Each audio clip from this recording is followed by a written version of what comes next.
Hi, I'm Skip Barlow, and I'm one of the volunteers here at the Aptuxet Trading Post. And we have a lot of different things here. We've got the Aptuxet Trading Post, of course, and we have the windmill, and we have the railroad station. But recently, the Woods Hole Museum gifted us a new boat. We've had an old boat here for quite a while, and you'll see it in a minute. And the old boat represented the colonial version of the small-scale ships that were used to fight during the Revolutionary War. It's a half-scale model. And the Woods Hole Museum actually happened to have a half-scale model of a British schooner, also from the Revolutionary period. And they donated it to us. They've had it since 2014. And it's a replica also. It's a half-scale model. So we're going to have the colonial version and the British version built right here on the property for people to see. The interesting thing about this boat, the Sultana, it was built in the late 1760s in Boston. It was built right here.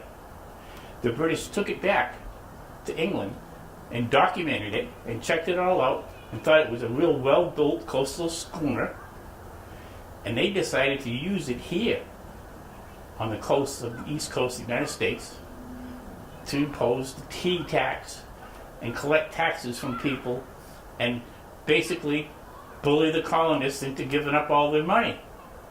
And the colonists did revolt. But you can see the characteristics of both boats in these pictures. I happen to be working. These are the masts for the Sultana, which is the name of the British boat. And they came out of the Falmouth Town Forest. The fellows from Woods Hole, little boat club at the museum, went in and selected these trees in the town forest. And the town cut them down and gave them to them. And they came as part of the package to us. And we have one mast here that hasn't been worked on too much. This one here has had most of the bark taken off of it. And I'm just now sanding it, trying to get it to look presentable. I'm not a boat builder. I'm a retired clam digger. But I can sand wood. And anybody who wants to come help, come on down. We'd love to have volunteers here at Aptuxet. And as you can see, we've got a bunch of heavy-duty lumber that we're going to cut up to use for the trim of the boat down here. Last year, we redid the salt works here with CPA money. And we saved all the timbers that weren't rotten. And all those timbers are what we're going to use to make the trim for this British boat out of. So we're getting double service out of our CPA grant for the salt works. The salt works are all rebuilt. And we got all this lumber that we're going to use to trim out this British ship. So when I will now take a walk over to it and show you, but I do want to point out that this lovely pavilion that I'm using for a workshop, this was donated to the Historic Society. Dick Anderson and I spent a whole winter putting this up. But it's a beautiful place to work. It's a wonderful place to have weddings and gatherings. And at the other end of it, there's a deck cabin built in 1852 on another schooner, from another schooner that sailed out of Barlow's Landing. So there's a lot of history here. You can just come by anytime and visit, and when it's open after Memorial Day, we actually give tours. Aptuxet is really it's kind of the crown jewel of the town, and it's hidden away pretty good. But come on down, you'll love it. So Sue and I are going to go over and we'll look at the boats now, and we'll talk a little bit about the boats over there. Sue and I are over here by the Sultana. This is the stern of it here, and you can probably see the side. This is what the trim looks like. I don't know if Sue can zoom in on it, but the black trim is what I'm working on. That's going to be kind of a long and tedious job, because we'll have to rip all the wood on a table saw and then sand it to make it fit. A little bit of it will have to steam to get it to bend. This is going to be a really interesting project, and it's a lot of fun. And during this time, and we've got some time now, probably the next month or so, where we're all homebound, or we can work outside, but we've got to stay 8 feet away from people. This is a good project for me. And we have other people doing other projects on different parts of the property. We get people painting at the railroad station and people painting at the gift shop. And this is what I happen to want to do.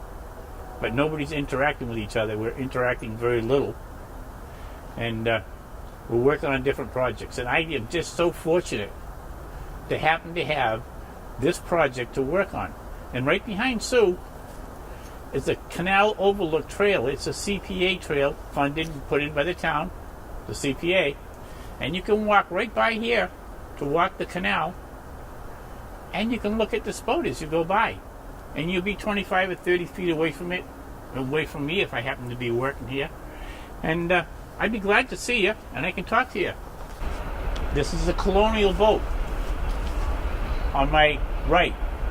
And you can see the colonial boat wasn't too fancy, pretty much bare bones. It didn't even have money for paint. And that was the colonial version that fought in the Revolutionary period. The British boats were really nicely painted and really, they were really fancy. They really were. They had everything. That boat would carry 20 people. The British boat would have 25 guys on deck. They just wall-to-wall people. This boat had 2 guns. This boat had 8 guns. Completely different. And they would use this boat to enforce things like the tea tax and any other tax they could come up with. That's the way the world was then. But they put all their money into making it look really pretty. These guys put all their heart and soul into winning the war. And that was the difference. And that's why we won. Because it was our heart and soul. But for them, it was all about the money.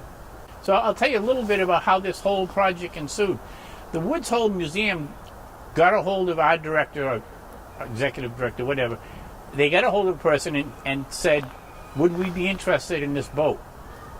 And I, being kind of the head of building and grounds here, I didn't think so. I took a ride to Woods Hole because, we had one old boat here already.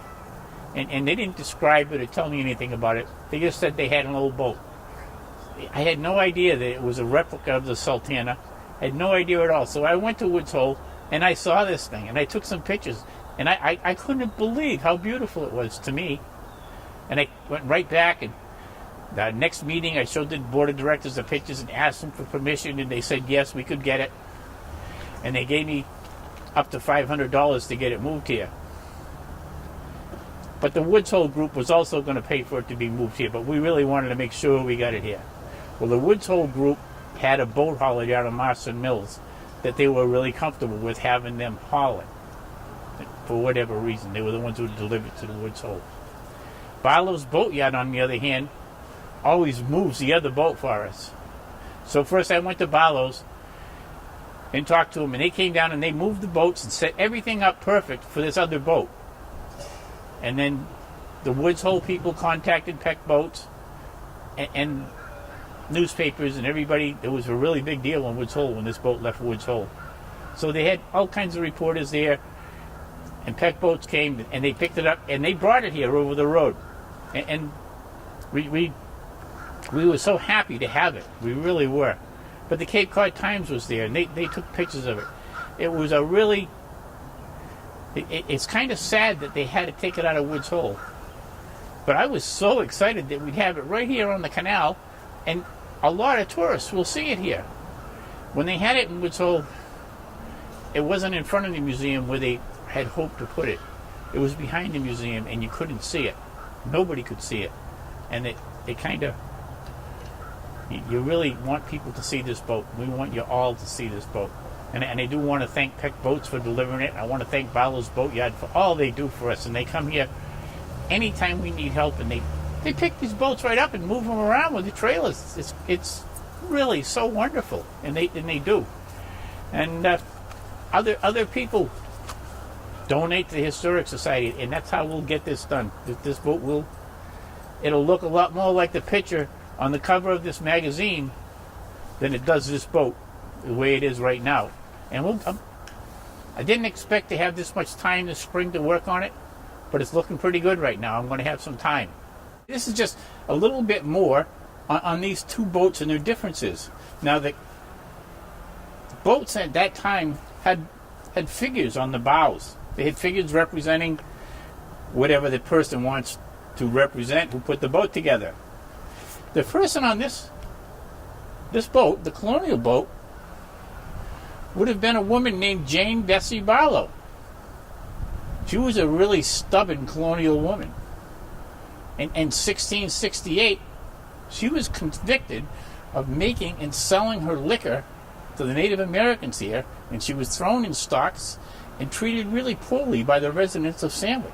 They treated her really bad. They did nasty things to her, and she was in stocks. But she had a lot of grit, and she was a true colonial woman. The figurehead on the British boat is a sultan's wife. Now, I haven't carved her yet, but I will. And if I can't, I'll find one of Dick Mankello's students, Dick Mankello recently passed away. He was a real talented wood carver, and he would have made the figurehead for us, but he passed away. And if I can find one of his students, this particular figurehead sits right in this little cradle, and her legs come down here, and she's very proper looking with her arms crossed, and a really nice lacy pantsuit on. And that's the difference. I mean, this was a British warship, and they had a sultan's wife as a figurehead. This was a colonial sloop, and the figurehead is represented by their grandma. And she was Levi and Nathan Barlow's grandmother, and she was really a notorious woman. So that's kind of the difference between the British and the colonists at the time. The colonists were true grit, and these guys just flaunted their wealth and capitalized by taking more from the colonists. So that's kind of the story, and actually the bowsprits tell it all, the figureheads. And I'll do my best to get this one done, and you'll really like it. She's white and pure, unbelievable.